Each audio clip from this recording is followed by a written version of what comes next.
Well, welcome everybody to the Hawkesbury Local Planning Panel meeting for the 20th of April 2023. Before I continue with some formalities, I'd like to begin by acknowledging the traditional custodians of the land on which the council chambers that this is live streamed from is located, and they are the Darug people and their elders past, present and emerging. Now, a few formalities. This panel has been appointed by the Minister for Planning and Public Spaces and the Council to determine certain categories of development applications. My name is Louise Byrne. I'm the chairperson for today's panel. Now, the other panelists with me today are Elizabeth Kincaid, who is an expert member and has expertise in the area of town planning. Wayne Carter, also an expert member whose expertise in the area of engineering. And Paul Rogers is a community member. Good morning. Panel, and he has significant experience in local government issues and community issues in relation to the local government area. Now, as a courtesy to others, please keep your microphones on mute at all times unless I call on you to speak. The meeting is being audio-visually recorded, and the audio recording will be via podcast on the council's website. Now, any part of this meeting that is held in a closed session will not be recorded. Now, in terms of the Privacy and Personal Information Protection Act, personal information provided at the meeting will be recorded. The provision of any information that is recorded is voluntary, and any person who does not wish to be recorded should not address the panel. For the benefit of those persons who will be addressing the panel, it's expected that you will refrain from making any insult, allegation, or personal reflection against any person present or not at this meeting. Now, under the panel's code of conduct, panel members are required to disclose any pecuniary and or non-pecuniary interest in the matters on today's agenda, and each panelist has completed disclosure forms. As a matter of formality, I, Louise Byrne, declare I have no conflicts of interest in relation to today's agenda, and I ask each of the other panel members to whether they have any conflicts of interest to declare. Ms. Elizabeth Kincaid. Thank you, Chair. Yes, I have no conflicts of interest to declare in relation to this panel today. Thank you. Mr. Wayne Carter. Thank you, Chair. I have no conflicts of interest in regard to today's meeting. And Mr. Paul Rogers. Yes, thank you, Chair. No conflicts of interest to declare in relation to matters before today's panel. Now, the panel, thank you, Paul. The panel will deal with items in the agenda order, which is on the agenda is on public papers available, on the papers available to the public. But as we progress through the agenda, only those persons who have registered to speak will be permitted to address the panel. And those making submissions are given 3 minutes to speak, although I may permit extra time where appropriate to do so. So at the end of your submission, please remain in the meeting to permit the panel to ask questions. For each item on the agenda, once all submitters have addressed the panel may adjourn into closed session to deliberate. This may take some time. Generally, the panel will resume the meeting to announce its decision in public. The determinations of the panel will be confirmed in the official minutes, which will be available on the council's website most likely by the following Tuesday. Okay, so we'll now go to the agenda. And the first item for consideration is DA 0200/22. It's in respect of 88B Bulgamata Road, Barrambing 2758, and the legal description is Lot 3, DP 270515. without going into further detail myself about this DA, I'll ask the council officer who's had carriage of it to speak. Thank you. Thanks, Madam Chair. As you mentioned, this application is known as DA 0200/22, and it involves the use of 5 existing structures as part of an eco-tourist facility. It has been referred to the Rural Fire Service for advice. It was referred to them as integrated development. Upon review of the application, the RFS have provided general terms of approval. It has also been reviewed internally by council staff, looking at issues such as sewer, building matters, fire, flora and fauna. No objections have been raised, so this application is recommended for conditional approval. Okay, so I see we have Mr. Bucket in the meeting. Can you hear me, Mr. Bucket? I think you need to put your microphone on now. Okay, I've got it. You've also got listed Mr. David Jones, your consultant, to speak. Is he? Oh, I can see he's in the meeting, but I can't see his photo. Are you there, Mr. Jones? Yes, Louise, I've got a video problem which I haven't been able to sort, but I can hear you quite well. And, everyone, we can hear you as well. So which one of you wants to speak first? Actually, if I speak first, if that's okay with you, Lauren? Yeah, that's fine.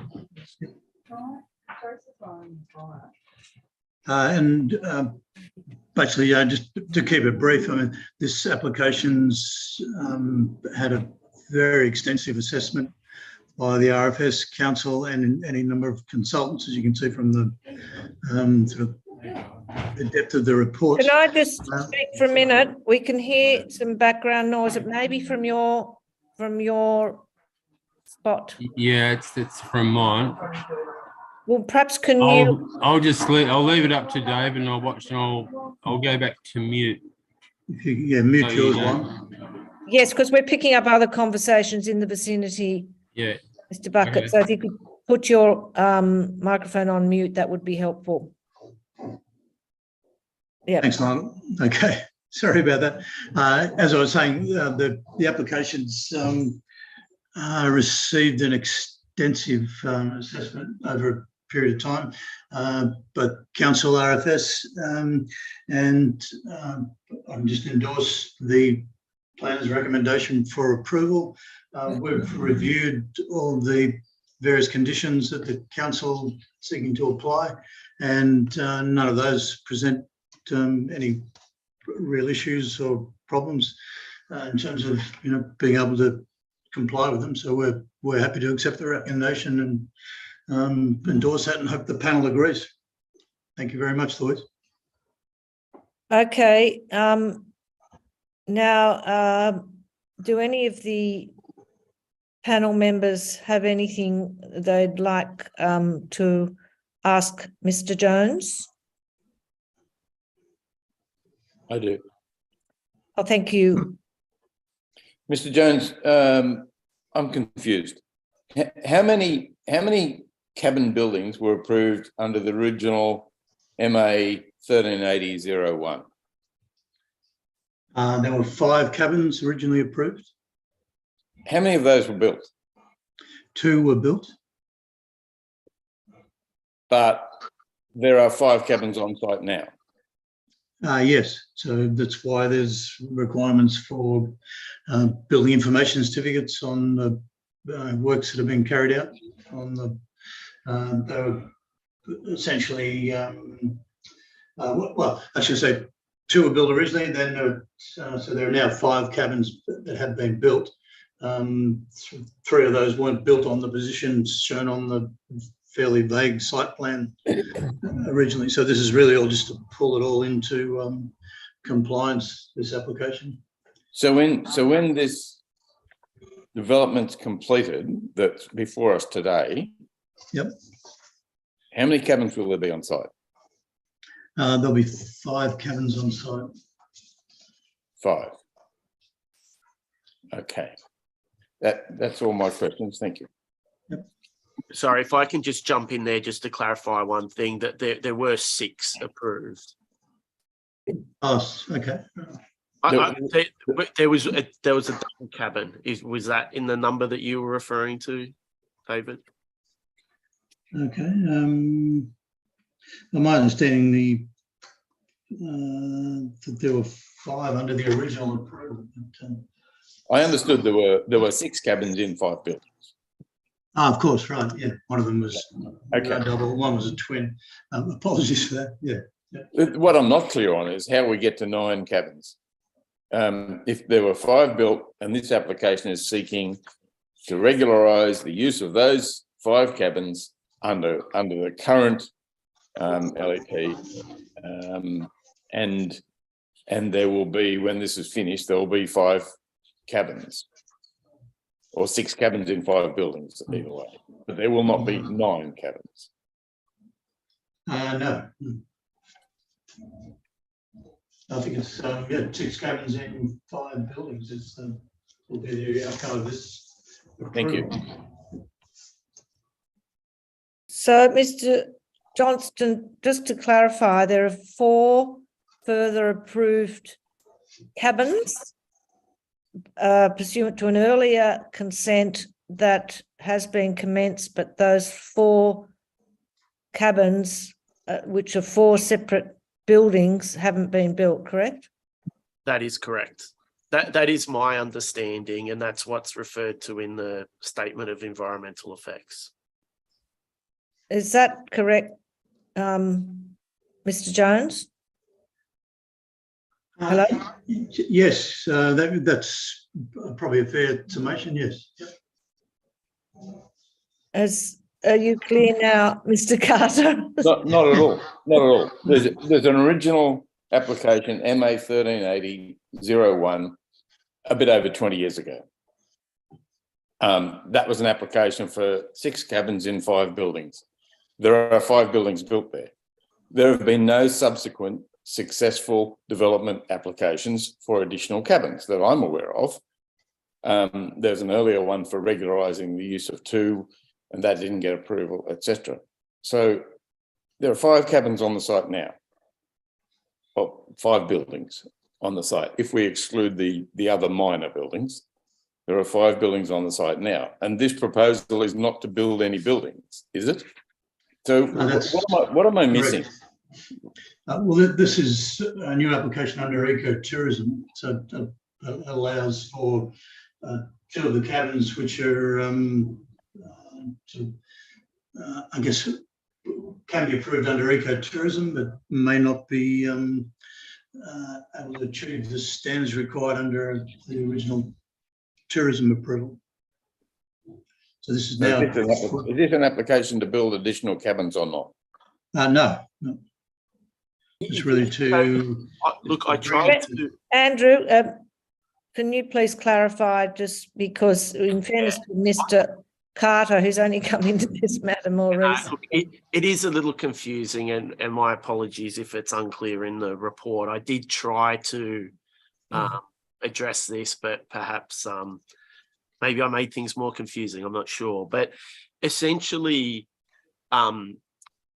whilst there are no buildings being constructed, essentially this application, if it's approved, that it would allow potentially up to 9 cabins. That's by virtue of essentially, it's just, this application is just dealing with the use, but it is essentially for for extra cabins in addition to what were previously approved. So my understanding is that the applicant still wishes to construct 4 cabins under the original consent, which, as we talked about in the closed session, the legal advice received indicates that that consent has been secured. So they are able to develop the land in accordance with that previously issued consent. There have been, as a part of this application, 2 of the cabins that were shown under the original approval have essentially been altered and are being covered by this particular consent. So this looks to formalise and use 5 cabins. There are still 4 under the original consent that they potentially could build. Now, I don't know, Lionel may not do that, but I believe that he could, he's likely to do that in the future. So that's why I'm making reference that essentially the approval of this would result in potentially 9 cabins being constructed on that site. I just mentioned as well that under the original consent, there was a condition that said there are to be no more than 18 guests, and that this that I've continued that requirement and imposed a similar condition under this consent. So whilst there would be additional cabins, there's the total number of guests allowed will be maintained as previously approved. So, Andrew, can I just pursue that for a minute, just so I can understand the maths? So there were originally 6 cabins approved, and that was in 5 buildings, and there are 5 buildings on the site. The only conclusion I can come to is are we saying that 2 of the original cabins were built as approved, and another 3 buildings were built not in accordance with that original consent, so therefore they're unapproved buildings, and we're applying for use of those now, those unapproved buildings, as well as the 2 approved buildings, and somehow, not somehow, sorry, the original consent is still live, so they're going to use the original consent to also build another 4 cabins. That's the only way I can figure out what is being said here. Is that correct? That's generally correct. So it is somewhat confusing, and as I said earlier, some of us here have gone through the history in previous panel meetings, but and it's important you do understand that, Mr. Carter, because the council is obviously, and I think, entitled to assess it in terms of what's already approved on the site that hasn't yet been built. Am I correct there, Andrew? Yeah, again, it is confusing, as has been mentioned, that essentially 2 of the cabins, they couldn't be considered as existing use rights because they weren't built in accordance with the consent. So basically they were looking to sub out 2 of the cabins and get them formalised as a part of this consent. So that's the Dream Cabin and the Love Studio. So the applicant has sort of maintained that they were developed in accordance with the original consent, but the locations and the appearance changed, so they needed to be formalised. So then there are 3 additional existing cabins, and they're looking to be formalised as well. So this. So are we considering those 3 additional cabins that you mentioned? Are we considering I have been taking it as additional. That they're not that they kind of don't exist in terms of the original consent. They're buildings that have been built there, cabins that have been built there without any consent, without any approval. And so now we're seeking to use those, but we also want to build the ones that we're saying weren't built on the original consent. That's the only way I can get to 9 cabins. Yeah, well, can I just speak to this? this matter arose out of a regulatory procedure by council, right? You've talked about 2 that were built ostensibly without approval. So it then there was this complication that an ecotourism was left off the LEP as being a permissible use on the land. So the applicant, Mr. Bucket, then he had lodged a DA and relying on existing use rights. That went through a couple of these meetings and was ultimately rejected by the panel. And then the LEP was amended in that period. And then Mr. Bucket lodged this new DA, which simplifies the situation of him regularising the use of the 5 cabins. So that's all we're really determining today. And I'm not saying it's not relevant, the issues you've raised, but that's what we're looking at today. Is that correct? Yeah, I understand. I see I've got a question coming up too, but I'll just check with Andrews. That's incorrect. That's a correct sort of short That's summary? the short version. And I mean that essentially this relates to the use of 5 buildings, but you could look at it that it's for 3 additional cabins. Who had already been approved, right? Earlier. No, so Wayne's right. What he's referring to, essentially, like, I mean, I don't know that the applicant may not build the remaining cabins under the original consent. Yeah, it's a matter for him. Theoretically, he could. And so the way that I've considered this is that it's for the use of 5 cabins and essentially the addition of 3 cabins in addition to what was previously approved, if that makes sense. Thanks, Andrew. Is that I clear enough? understand. Yes. Now, I've got a question here, I think, from Mr. Rogers. Yes, if Your I may. hand up? Yep. Yes, 2 questions, either of Mr. Jones, Mr. Bucket. Welcome, gentlemen. My questions relate to your understandings and intentions in relation to disability access and koala habitat. So disability access first, what's your intentions? What arrangements are in place? And how do you see disability access to each of the cabins that you're proposing? Is there sufficient access for persons with disabilities? What arrangements are in place? What's your overall intentions providing that level of access to these particularly unique cabins in a wilderness area? I'll get Mr. Jones to reply to that first because it is a technical question.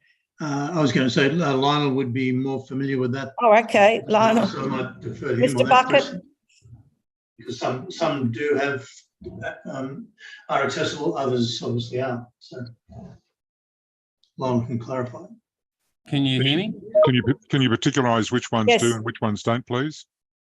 So, Paul, could you repeat the question again? Because there was a bit much noise here and I've asked them to be quiet. So I could hear it. It's two questions. First one up is sort of disability access, sort of an overarching comment as to your commitment and your engagement with disability access to the existing cabins. So which ones do have disability access, which ones Well, I don't? object to that, him being questioned with no notice, singling out specific buildings there. You can ask him generally what his attitude is to disability access, but he shouldn't have to answer with no notice which ones could provide. This is going on the record, okay? Which ones could provide disability access and which ones couldn't, because they're very technical considerations. So you can ask him generally what his attitude is, or your words, if someone wanted to come in and needed disability access. But I don't think he should have to answer in respect of each structure something that we had no notice of and is a very technical question. Well, Mr. Bucket, it's a fairly open question in terms of your commitment to disability access. You are an experienced provider of hospitality in the sector, and tell us Yeah. what disability access is available to these. We to the have site. people with disabilities come here now already, and Dream Cabin is like a great cabin for disability, but also all of them have had people with various disabilities. So normally you do get people with disabilities, and they'll let you know, and then you ask them what their requirements are, and generally they've always stayed. Mhm, mhm. And in terms of any future disability type issues, are you looking at implementing any additional access in this proposal, or what you've got is what you've got? You know, what I've got's what I've got. All right. So can I ask you a question in relation to koala habitat? Yeah. The report indicates that during a period of a fauna study, there was no koalas seen, and that but there are particular trees that would be regarded as quite specific to a koala habitat. What's your views? Have you seen koalas? Has there been sightings of koalas up there in your many years? And what's your view in terms of retaining? The nearest koala colonies on the other side of Bellsline Road to me, probably about 5 kilometres away. Generally, I've been here for like a very long time. I've never seen koalas here, and it hasn't. You know, while it's got a few trees that koalas eat, koalas like grey gum trees, and they're a few kilometres away. So maybe you might get koala travelling through. I'd love to have koalas, but generally this place was full of lyrebirds until the bushfires.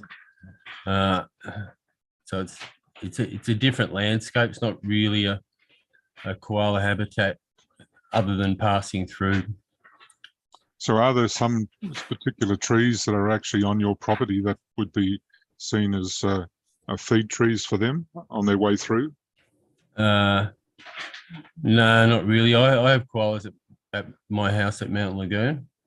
Right. Koalas will eat a lot of different trees, but they walk right through your forest to find a grey gum and eat a grey gum. So in the studies at Mountain Lagoon, the koalas will return to the same tree. So I've got about 3 trees around the house where there's marks from the university studies that koalas keep going back to. This is not a great place for koalas, but right. It would be nice if it was. Right. All right. Thank you. No further questions. Do any other participants in the meeting, either council officers or panel members, have any further questions of either Mr. Bucket or Mr. Jones? Yeah, thank you, Chair. I just have a question.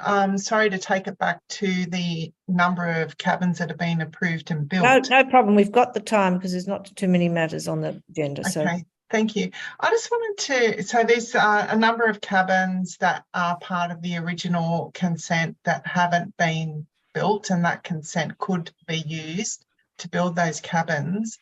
Given that there's some cabins on site that are not, that, you know, may have been part of that consent but have been built without the consent, is it possible, given the current layout, to construct the cabins identified as part of your as part of that original consent? Is there any overlap? Like, will there be any of these cabins be on the same spot on the site or parts of the same spot? Like, is it physically possible to build the cabins that are part of the original consent, given that there are now the 5 cabins that you are seeking to regularise the use of as part of this consent? Is that to me? yes, I think it's either yourself or Mr. Jones. The question has come from Ms. Kincaid, who's on the panel. She's a town planner. Sorry if I didn't did I introduce all of you at the beginning? I think I did, yes. You did, yep. Maybe I better say that first, because I've got people doing a meeting for a coroner's thing in the background, where I don't want to chew up their time. They could be, but I'm not if I do, because the nature of the place, it's a wilderness area and it's a privacy thing, I wouldn't build them without having to do a fresh DA and move them so that they're more private. People don't like to come and line up in cabins side by side to experience wilderness. So from a commercial point of view, at the moment, we wouldn't build them without doing another DA to put better locations so that people still have privacy. Just to jump in there, so the plans that have been prepared in support of this application show where those buildings are located in relation to the existing structure. So there is room. Obviously, it'll be a matter for the applicant as to whether or not they pursue that. But there is room, and it's within the improved asset protection area endorsed by the Rural Fire Service. Yeah, so I was just going to point the panel to the site plan, which actually shows the position of the two cabins, which really sit close to the approved positions, and then there are three other positions. And as Lionel said, I think you would probably be more responsive to the site and submit a separate DA or an additional DA. If there were going to be cabins added, you wouldn't necessarily put them on the approved positions. In fact, you certainly wouldn't. Yes, and that would be subject to modifications approval. Okay, so has that answered you, Yep, thank you, Chair. Jade? Thank you, yes. So is there any other further questions of the applicant and his consultant in item 1, this DA about the tourism development at Barrambing? Okay, well, Mr. Bucket, Mr. Jones, we will defer determining that until we've considered it in private session, but you will be notified. Or you can hang around. I'm not sure you can come back into the room. Is that right? Tracy? Through you, Madam Chair. Yes, they can enter the meeting again. I can pop them in the waiting room and then they can come at the end, or they can continue watching it on our YouTube channel and to hear the outcome of your decision. Okay. All right. Well, I'm going to move on to the next matter now.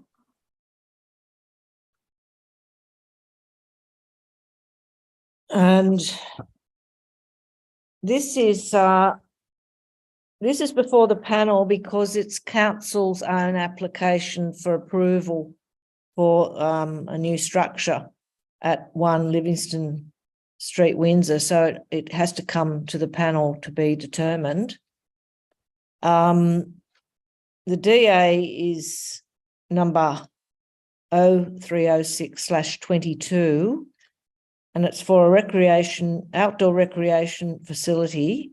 Includes demolition of existing structure and construction of a new 2-story building containing club facilities, canteens, storage areas and amenities.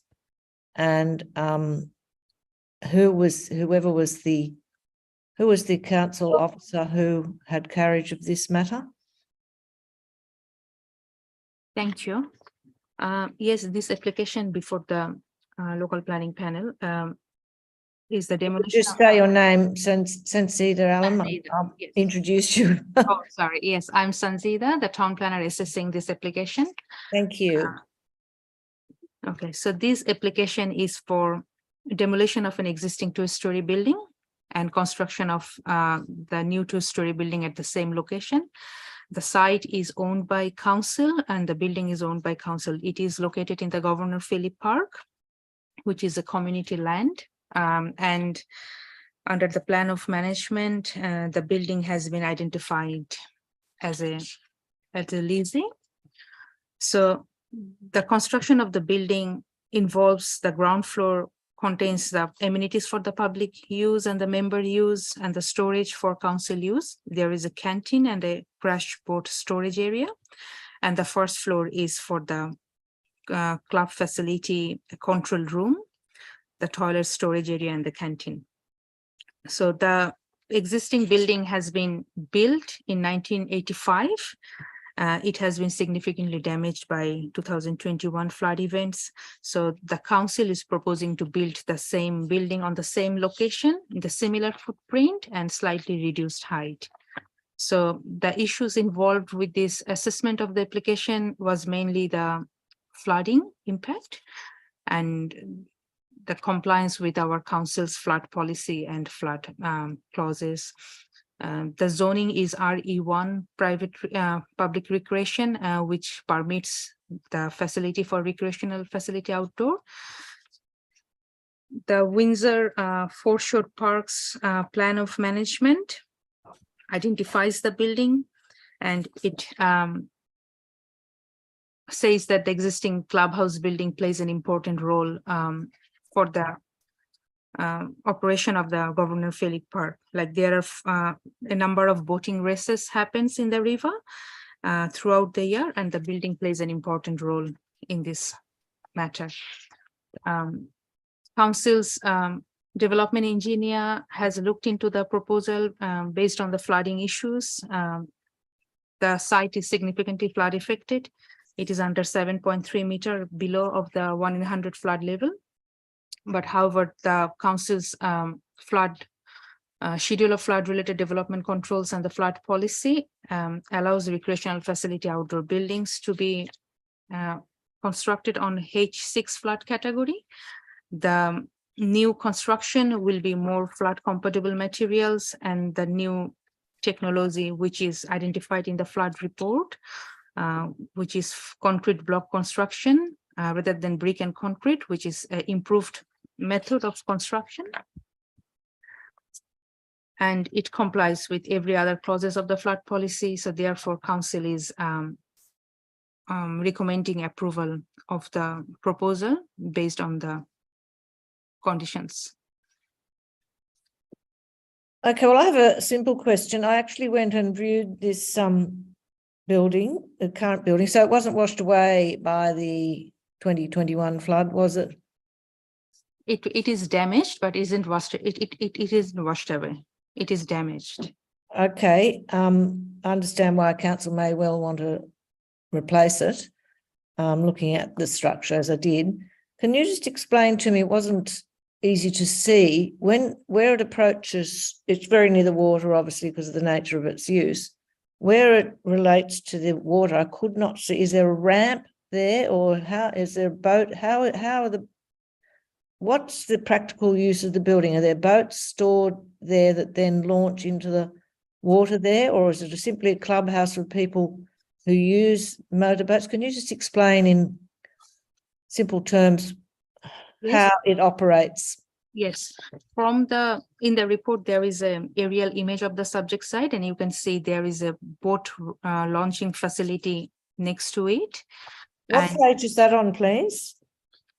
What page it is? Yes, in the agenda. 43.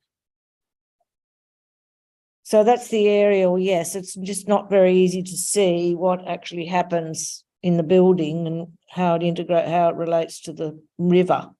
Okay, so the boat Explain that a little further. Yes. Yeah. So the boat launching facilities are nearby within this park, and this building actually operates all the races happens on the river, and it has the public amenities, the toilets and canteens for the users of the park and for the on the club members. At the ground floor, they have the storage area for council users, and from the upstairs, where is the club uses, they are controlling the events. Okay, so sorry to interrupt. Have you finished? Sorry. Yes. Yeah. So the boats, I did go down to the boat ramp as well, which is just around at the end of that road, isn't it? So that's where all the boats are launched that people are using, have races and functions and activities. Yes, so no boats are launched down from this structure into the river right there, where you can see in that aerial, looks like just muddy or something. You can't, figure 4. I'm looking at figure 4. It is figure 4, and there is a big car parking area, and there is a boat launching facility from there. Yes, but it's just a top right corner of that aerial, isn't it? Yes, that's right. Just there, because the river takes a sharp turn there, doesn't it? Yes, that's right. And so there's no boat launching from the building into the water there? No. None, there's no boat ramp. What will be built there? What's proposed to be built?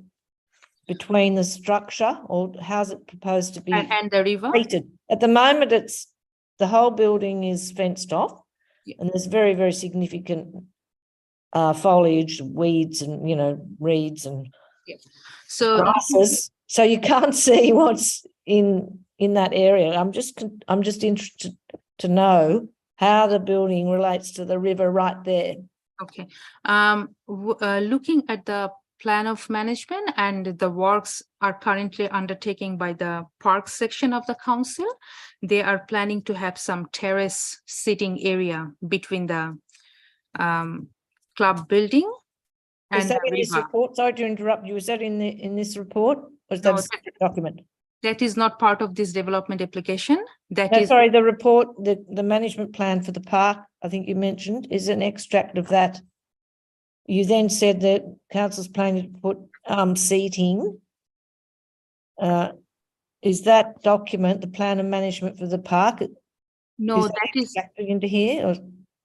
okay. That is not in this report because Oh, that's sorry, currently undertaking by the park section. They are working on it. Yes, There's a future plan. okay. All right, so you've answered my question. I think that there's no activity of boats entering the water or persons entering the water right at the location of where the club is. Yes, there is no such direct boat entering from the water from the building. Okay. Now, have we got any have we got questions from any members of the panel, please? Yes, Chair. Just to assist that, when South Creek is the little creek in which the actual boat ramp allows the launching of the boats that then travel 20 or 30 metres into the Hawkesbury River proper. So it's a small creek that runs into the proper river. That on the right-hand side of picture 4 that you're looking at. So you've got the... Yes, thank you. So it's not a river itself. Certainly is appropriate for me to ask that a fairly broad generic question that I raised in private session. Yes, you may. Yes, I think I mentioned the question that I have is in the proposal looks at $1.6 million of $1.672 million is the estimated cost for this construction. And it's made reference to as for boating on the river. Boating on the river exceeds pleasure boating of rowing and sailing. This is specifically a lease to the Powerboat Club. And one would ask the question, $1.6 million, same site, same sort of building with future flooding. How is this all justified? What alternatives were looked at? Raising the site, alternative sites. How can the taxpayers really, from a community perspective, be expected to accept that replacing new with the old with new is any better? We're going to get more flooding. So that's something that I particularly am concerned about, bearing in mind the quite specific use for the powerboat community, as opposed to a broader community of rowers and sailors and those sorts of things. This is quite a lot of money. And the particular site, were alternative sites available? And I'd be interested in getting that observation, please.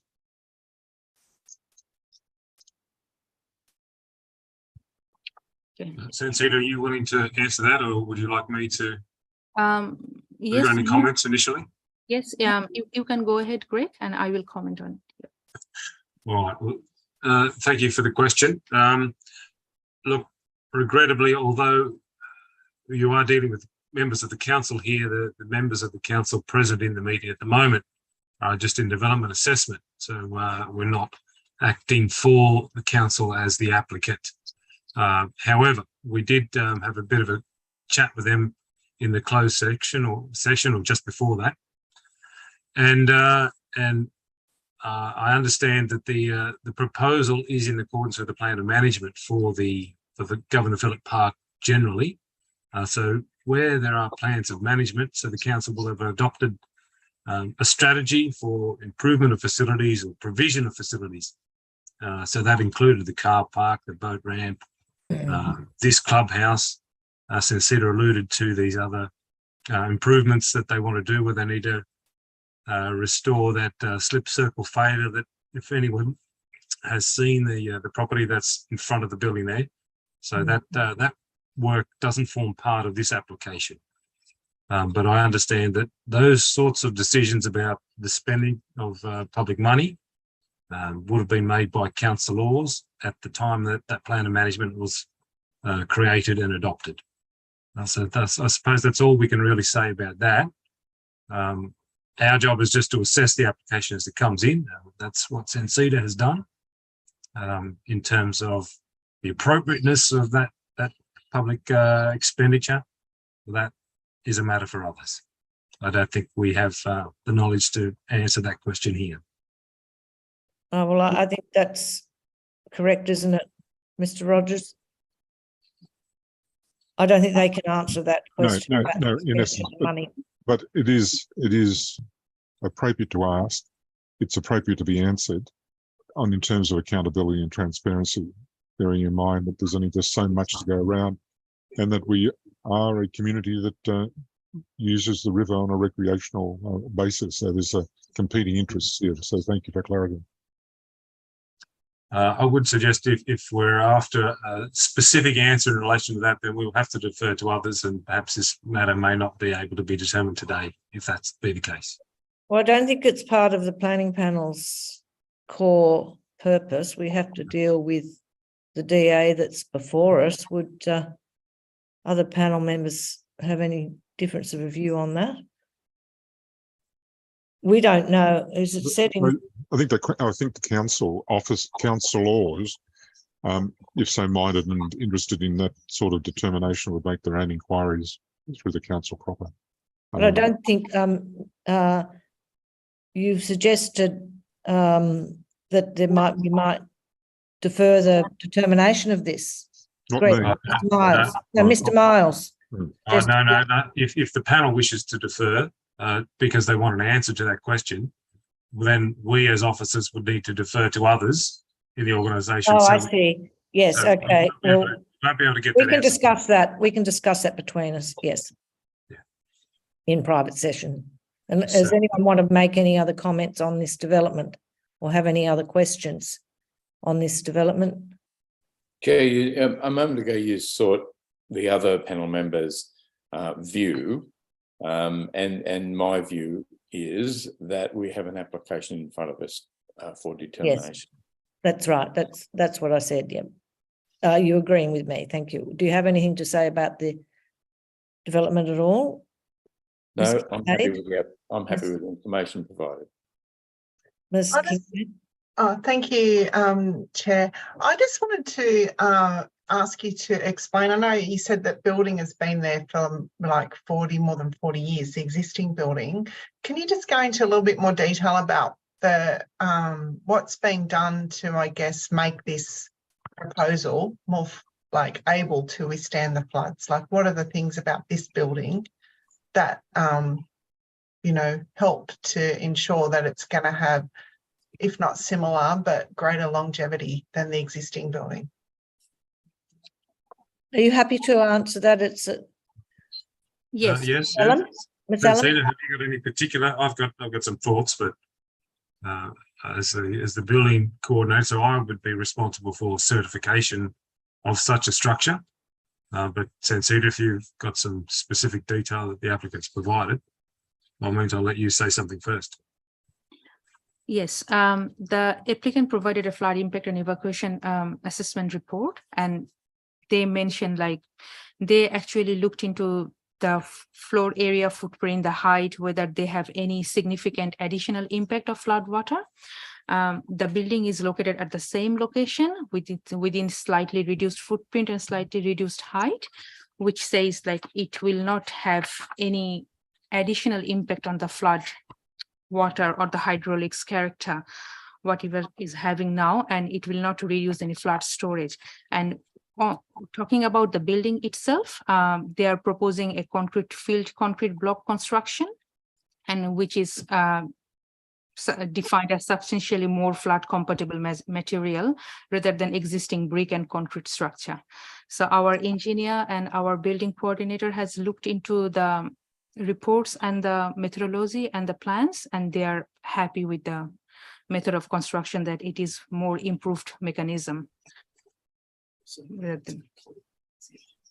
Is that, Yeah, okay, thank you. I mean, if there was any further information, that would be useful, but that general assurance is helpful. Thank you. Elizabeth, or through the chair, if I could just sort of add from my observation of the plans, it's basically going to be designed as a hose out building as far as I can see it. For example, the upper floor, there's no surfacing on the floor, it's polished concrete floor. So that's going to contribute toward hose out. It's going to be, steel and concrete filled blocks. So most of the structure appears to be, steel stairs, concrete filled blocks. The concrete filled blocks will make it a stronger structure. The flood flow there, it's not a high velocity flood flow. So that should be fairly effective in terms of making the building strong enough to withstand underwater experience at that site. And as I say, there's a lot of wet areas will be hose out. It doesn't get down to detail of fittings and fit out, kitchen, etc., or canteen. So I can't comment on that. But I did notice those additional details which are relevant to Elizabeth's question in particular. Thank you. can I just ask something? What do they do with sewage disposal? Is there any special way they protect that from going into the river when there's flooding? It is connected with a septic system, which is a pump out system.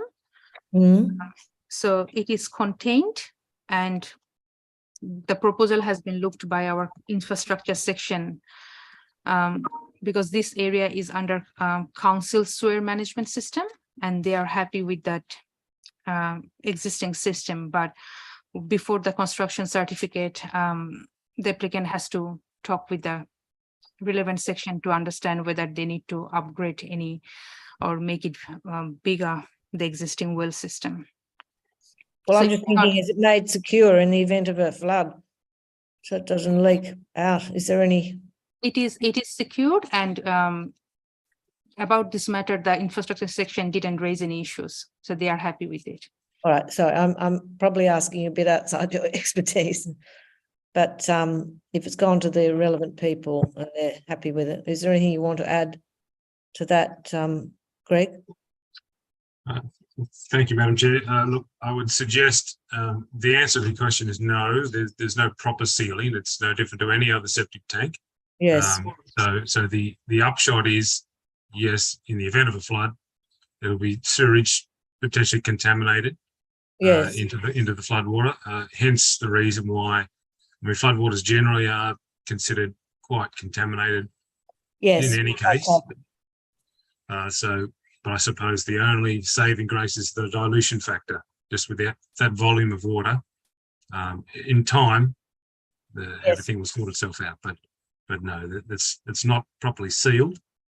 It's just contained, pumped out as on a needs basis, depending on, because it'll go for weeks not being occupied, and then one weekend it'll be super busy. So that's just the nature of the operation. Right. Okay, well, I don't have any further questions. Does anyone have anything further they want to ask or mention about this development application? Okay, well, thank you very much, Ms. Allen. And I'll move on to the next item in our agenda. And this matter came before us because it's sensitive, categorised as sensitive development as its designated development, and falls for the panel to determine. It's DA 0114/22, and the proposal is for subdivision of part of the land into 3 lots, Torrens title. The address is 35 Haddon Ridge Road, Wilberforce, and the total area is 94 hectares. Is that the total area under subdivision or the total area of the land? I'm not sure. Anyway, I believe it was the officer responsible for who has carriage of assessment of this matter is Ms. Natalie Piggott, who's present in the virtual meeting today. Can you just briefly explain to the panel what this development's about and the details? Thank you.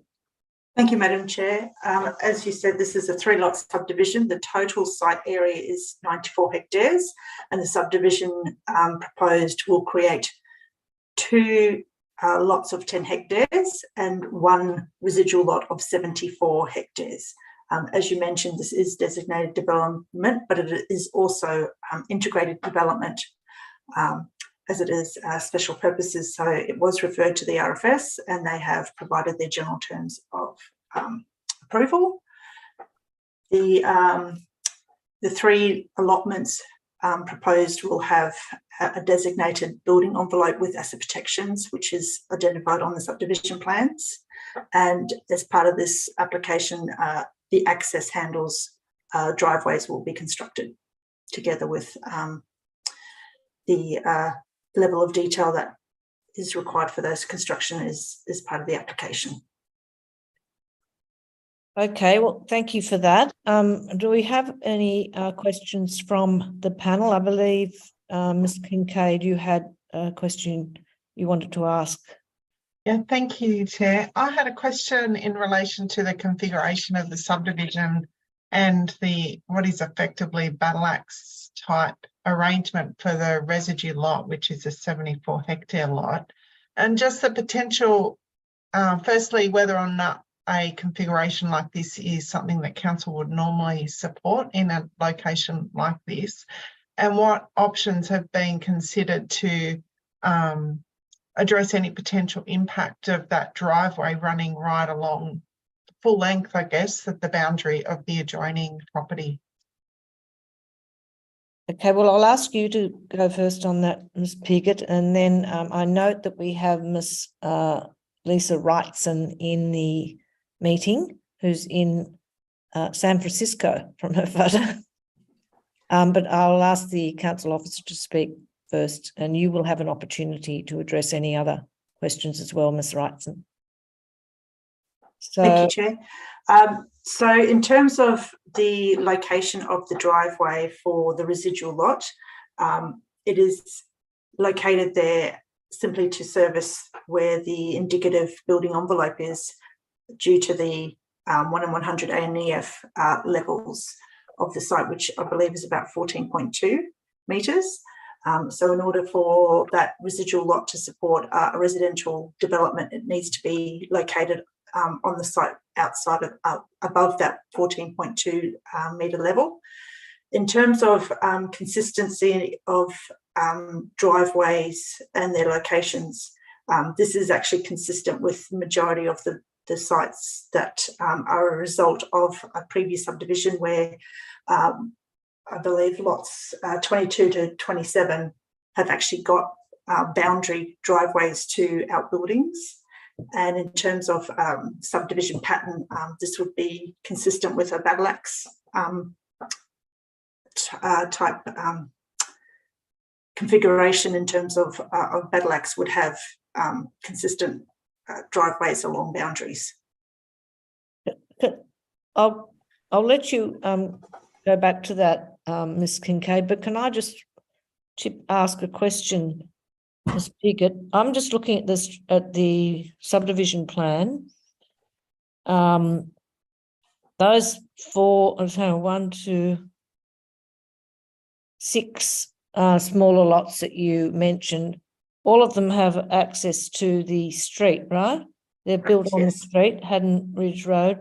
So when you said they have access to the other areas of the land or something, other buildings? Yes, yes. So they have outbuildings attached to the obviously built at the behind the dwellings, and majority of them have a driveway along the boundaries to that outbuilding. It's not shown there. It's just within their own lots, is it? Yes, it is in their own lots. Yes. Okay, so the proposed road to the what's shown as the indicative plan for house, I'm assuming, is also going to be a battle axe, right? Behind lot 22. Have you got the plan in front of you? Yes. Okay. I'm just basically understanding the plans. Has anyone else got any questions about the plan before we go back to Ms. Kincaid's? Chair, maybe I can help with that, I hope. Oh, thank you. What we're referring to as a battle axe is in fact a strip of land that is 20 metres wide. That's the same as a full-size road reserve. Yes. I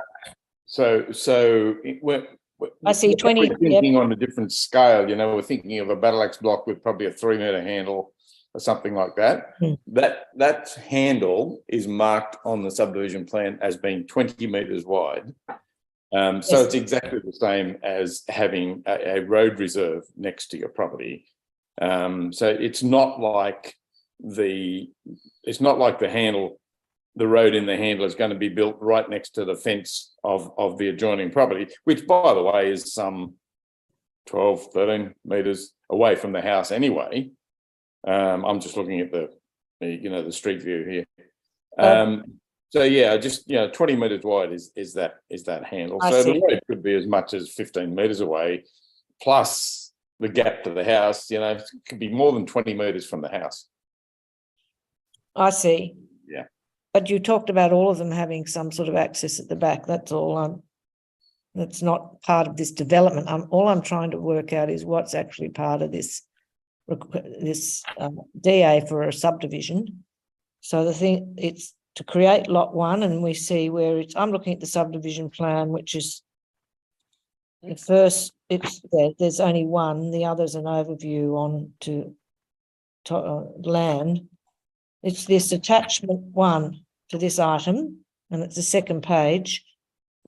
The subject of this development application is to create lot 1, lot 2, and lot 3 out of what was one whole parcel, and to also have the indicative house locations, right? But also that road that's going between currently lot 22 and proposed lot 2. To an indicative house. Is that correct? Correct. So that would be a driveway.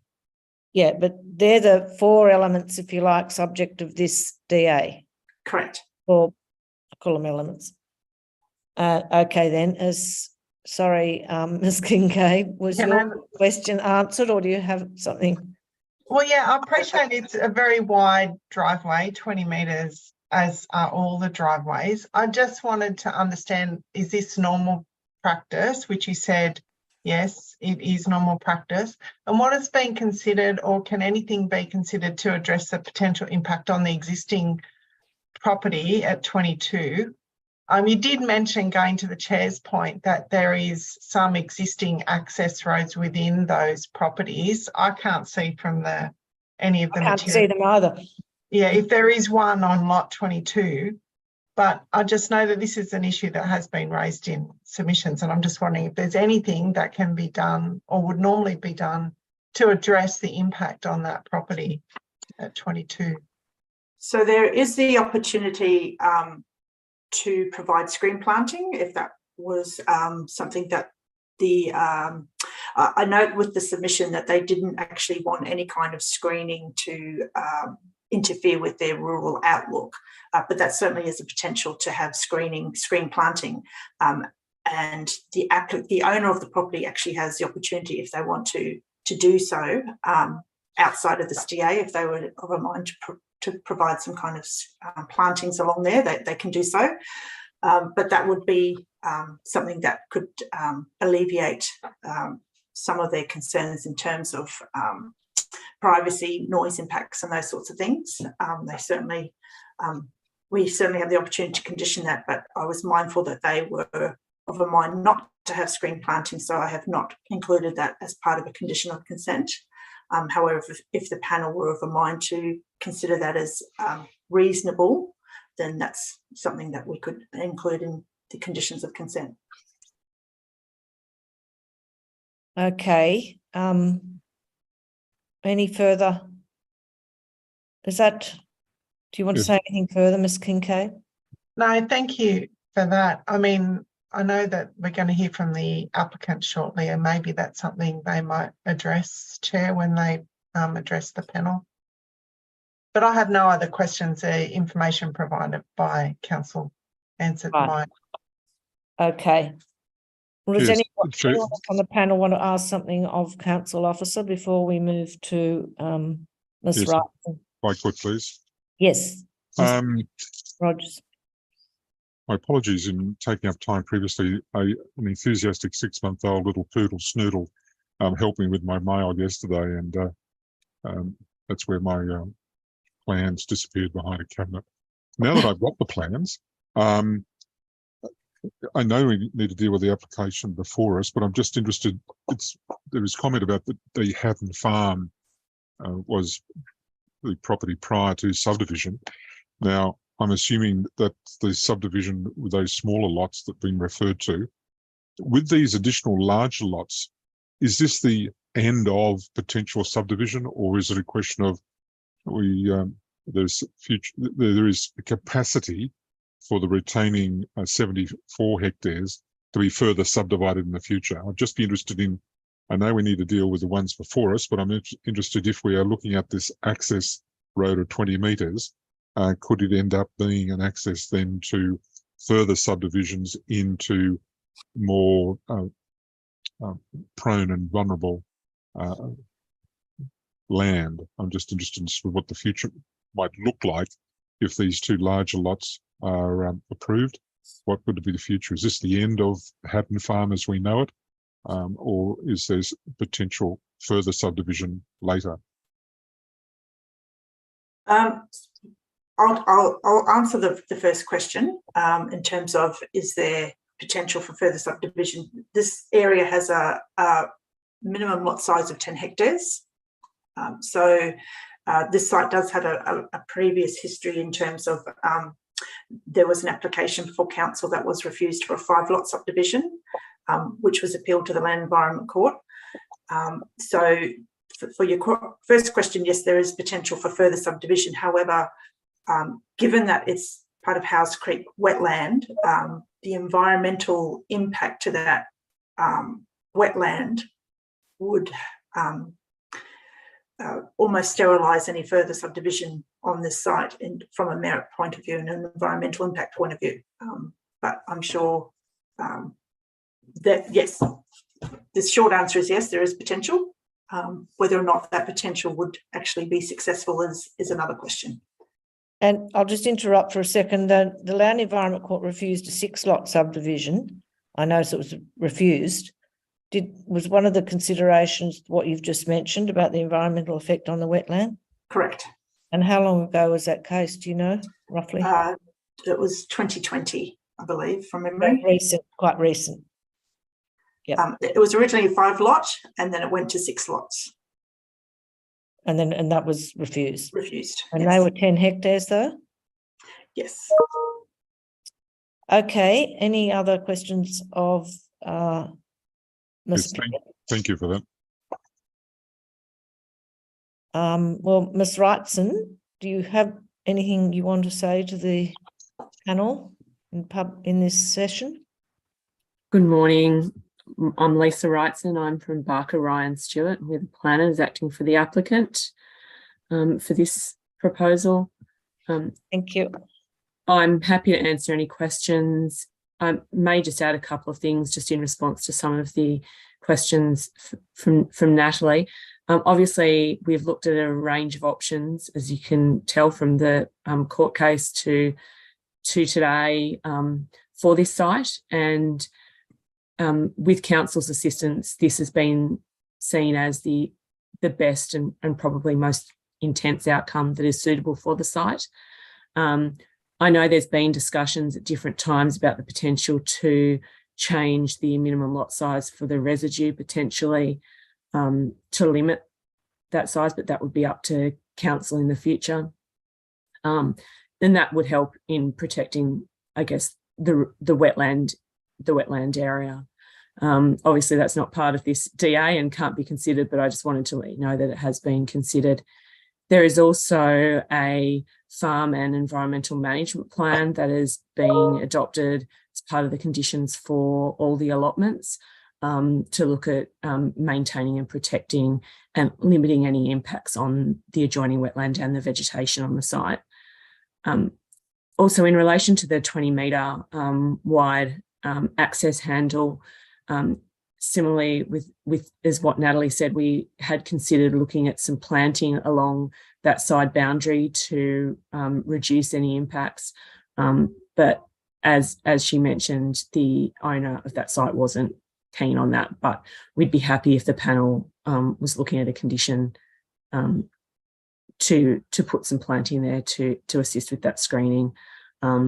It was provided there purely to enable the dwellings to be out of the flood level and give as much land as possible to the other two sites, so that there wasn't going to be vegetation clearing or impacts on the important vegetation along the wetland and waterway to the north. That's really all I've got to say. Thank you very much for your time and allowing me to speak. Thank you very much, Ms. Wrightson. Has anyone got any questions of Ms. Wrightson?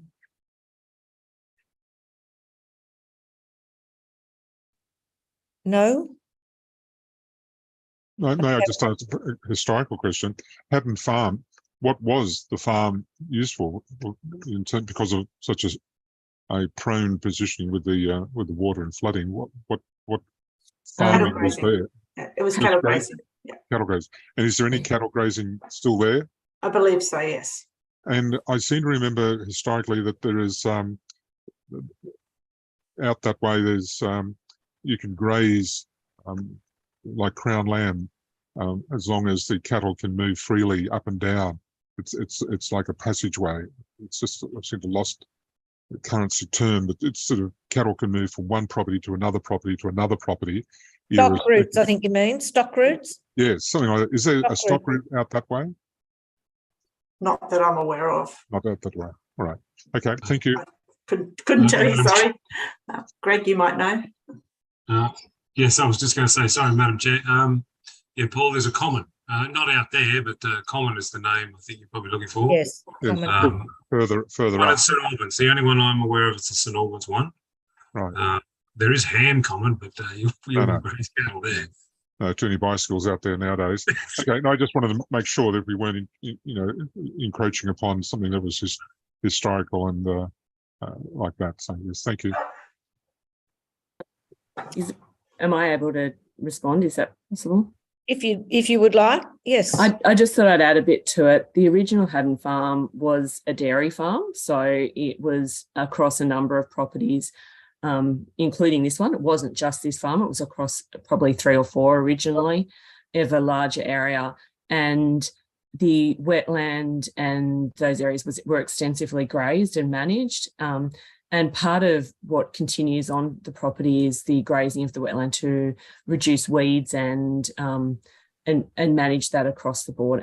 And that currently occurs and will continue to occur.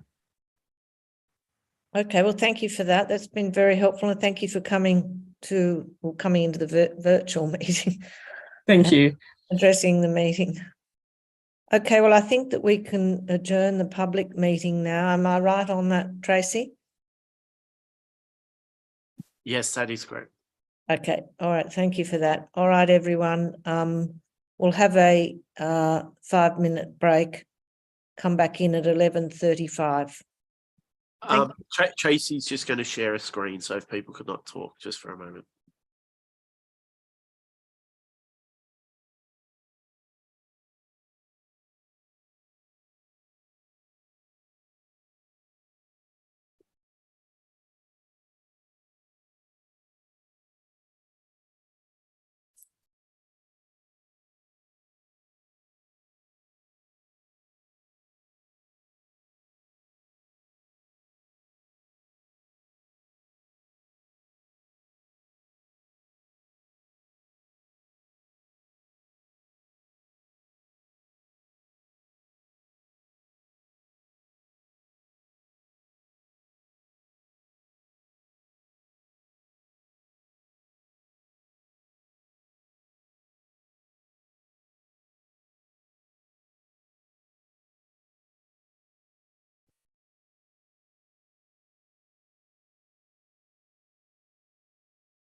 You're live.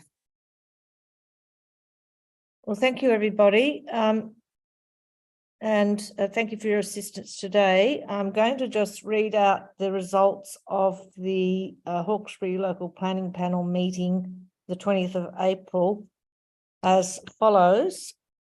Now, there were three development applications on the agenda, and the panel has approved the grant of consent to, sorry, I'll start that again, has approved and granted consent to the three development applications, the subject of the meeting today. And those three development applications are as follows.